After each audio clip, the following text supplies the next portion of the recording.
And to get started building our Excel package, we'll first come to the Libraries tab here on the left, and then we'll go to Package Library. I'm going to go ahead and create a new package here in the top right. As always, you'll want to save the package and give it a name. And here on the package editor page, in addition to our old friend, the PDF exports box, we also have a new box for Excel exports.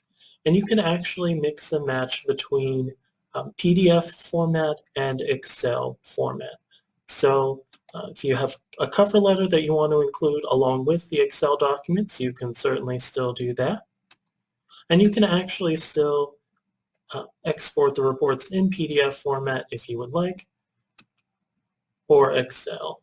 You'll just drag it here to the Excel exports box instead. And if you accidentally put something in the wrong box, you can't drag and drop. Unfortunately, you would X out from the incorrect box, and then you would just drag it again to the correct box.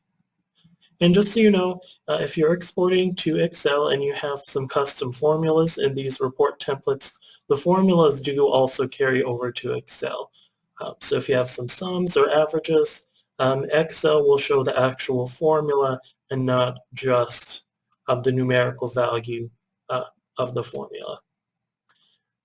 So once your package is ready, you'll first hit save always.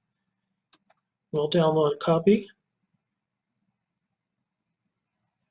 And instead of your regular PDF file, this will export a zip folder containing both your PDF documents and each Excel report,